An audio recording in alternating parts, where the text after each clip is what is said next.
The Sounders' victory extended their unbeaten streak to 10 matches and also stunned a boisterous home crowd that had watched the Timbers slowly take over the game as the second half unfolded.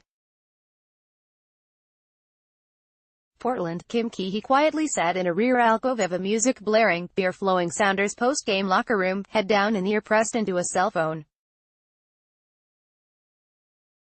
All around the room, though, his victorious Seattle teammates were making some noise and having a few laughs, describing Kim's contribution to a stunning 1-0 victory over the hated Portland Timbers. The Sounders on Sunday night were being outplayed for the most part until central defender Kim did his best impersonation of a winger on the only goal of the game.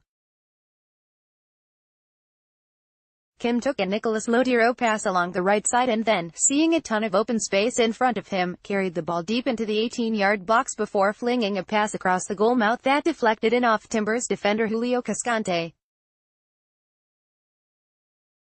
Kim is willing to make those runs, said midfielder Christian Roldan, who'd switched to right back in the second half and had to cover for Kim as the 6'2" bruiser raced forward. He has the endurance. He has the technical capability of going forward and playing a decent ball, and his teammates, joking as they did about the South Koreans' scoring prowess, gladly took an own goal they argued tongue-in-cheek should have been credited Kim's way. The Sounders were outshot 22-6 on the night, and had just 2 shots go on target. But Cascante's deflection into his own net was on target enough to give the Sounders their first victory at Providence Park in 4 years.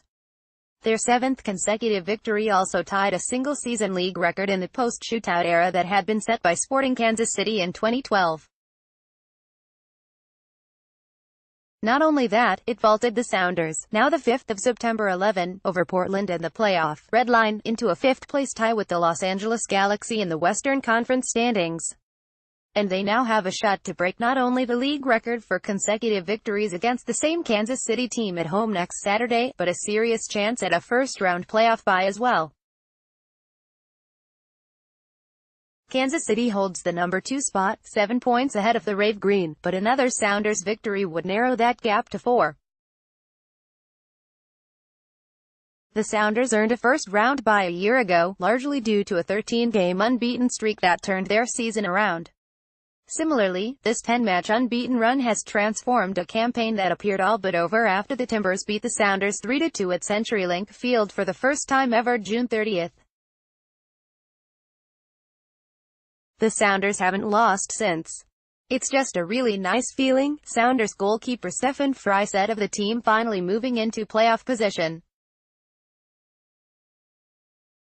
I think it's something we should take pride in after so much hard work in climbing out of that hole. Frei agreed the match Sunday wasn't pretty at times, but said his team played a strong road contest that wasn't about trying to impress the Portland fans. Instead, the Sounders slugged it out at times, newcomer Brad Smith going nose-to-nose with Portland midfielder Sebastian Blanco in a second-half melee that drew yellow cards for both, and fended off an increasing number of Timber surges. Kelvin Leerdam finished the first half on a sprained ankle, then played 13 more second-half minutes before finally subbing off. At that point, the Sounders dropped Roldan back and went to a 5-man back line that provided Kim some cover for what he did next. Kim intercepted a ball at midfield, fed a pass to Lodiro and then broke toward the Portland goal. Lodiro passed the ball back to Kim, who looked up and, seeing absolutely nobody challenging him, kept right on going. He saw an opportunity, Frei said. It wasn't just a go on a whim kind of a run. Sounders coach Brian Schmetzer described it as a veteran player making a huge play when needed. Our guys have made plays as of late, Schmetzer said.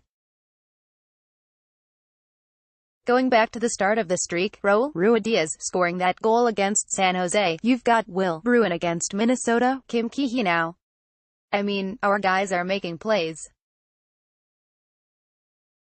All credit goes to them, and it did indeed as the final whistle sounded in. The Sounders fans who had made the trip serenaded the visitors from their section in a far corner of the stadium. The players eventually walked over, formed a line and saluted the fans after only their 3rd victory here in Major League Soccer play. It's hard to look too far forward into the future, Schmetzer said. We don't know if anything will come out of that, but it's just a derby match. It's a rivalry game. We talked about the Cascadia Cup. That's important for those guys in there. They want to make sure that cup comes back to us, and in the interim, they've made going for some additional hardware a little easier on themselves.